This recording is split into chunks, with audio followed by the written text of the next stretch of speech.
મળતી માહિતી મુજબ આરોપીએ ફરિયાદી પાસેથી રૂપિયા 3 લાખની રકમ પડાવી લીધી હતી। આ ગેંગ વિરુદ્ધ અગાઉ ગુસ્સીટોક હેઠળ પણ કાર્યવાહી કરવામાં આવી ચૂકી છે। હાલ પોલીસે આરોપીના 1 દિવસના રિમાન્ડ મેળવી વધુ તપાસ હાથ ધરી છે। આ કાર્યવાહીને સફળ બનાવવામાં સુરત પોલીસના એસીપી શ્વેતા ડેનિયલ અને તેમની ટીમનો મહત્વપૂર્ણ ફાળો રહ્યો છે। પોલીસે આરોપી પાસેથી વધુ માહિતી મેળવવા માટે રિમાન્ડ મેળવી તપાસ ઝડપી બનાવી છે। પોલીસ કમિશનર સર સુરત શહેરની સૂચના અનુસાર પોલીસ સ્ટેશન વિસ્તારમાં થતા જે નાગરિકોની સાથે કોઈ પણ પ્રકારનો ક્રાઇમ બને તો એફઆઈઆર રજીસ્ટર કરી આગળની કાર્યવાહી કરવા જે સૂચના આપવામાં આવેલ તે અંતર્ગત અધિક પોલીસ કમિશનર સર સેક્ટર 2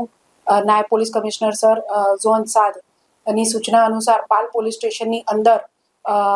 જે ફરિયાદી વૈભવ અજીત કુમાર દેસાઈનાઓ સાથે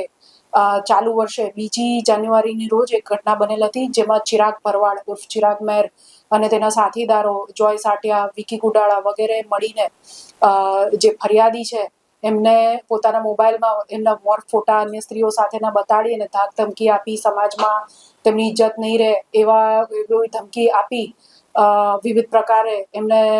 પાસેથી 15 લાખ રૂપિયાની માંગણી કરેલ અને એ જ સમયે તેમની પાસેથી જે વ્હીકલ હતું એમાંથી 3 લાખ રૂપિયા જેટલી કેશ રકમ પડાવી લીધેલ હતી। આ અંગે માર્ચ મહિનામાં ફરિયાદીએ પોલીસ સ્ટેશનનો સંપર્ક કરીને પોતાની ફરિયાદ આપતા ભારતીય ન્યાય સંહિતાની કલમ 308(6), 115(2), 352, 351(3) અને 61(2)(3)(5) મુજબનો ફરિયાદ દાખલ કરવામાં આવી હતી। ત્યારબાદ આ કામના જે આરોપીઓ છે તેમની શોધખોળ ચાલુ કરવામાં આવેલ હતી। ટેકનિકલ સર્વેલન્સ અને હ્યુમન ઇન્ટેલિજન્સના આધારે ડીસીપી ઝોન 7 સાહેબની એલસીબીની ટીમ તથા અલગ અલગ પોલીસ સ્ટેશનોની સાથે બનાવેલી ઝોન 7ની સંયુક્ત ટીમ 2 પીએસઆઈ અને અન્ય એલસીબી સ્ટાફ મળીને આ સંયુક્ત ટીમે બાતમી અને ટેકનિકલ સર્વેલન્સના આધારે આ જે રીટો ગુનેગાર આરોપી છે ચિરાગ ભરવાડ તેને શોધી કાઢેલ છે। ગતરોજ ભાવનગરમાંથી તેને શોધીને અત્રે લાવતા તેની ધરપકડ કરી રિમાન્ડ મેળવવામાં આવેલ છે। આરોપીની વિગત જોઈએ તો આ આરોપી અગાઉ ગુસ્સીટોકમાં તેની વિરુદ્ધ ગુસ્સીટોક દાખલ થઈ ચૂકેલ છે। કુલ 25થી વધારે ગુના સુરત શહેરની અંદર આ આરોપીની વિરુદ્ધ દાખલ થયેલા છે અને હાલ તેના 1 દિવસના રિમાન્ડ મેળવીને પાલ પોલીસ સ્ટેશન દ્વારા ગુનાની તપાસ કરવામાં આવી રહી છે।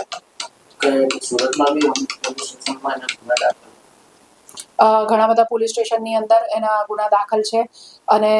સદર આરોપી ગુસ્સીટોકમાં જે ઉત્તરાયણ પોલીસ સ્ટેશનની અંદર 37/2024 નંબરનો જે ગુનો હતો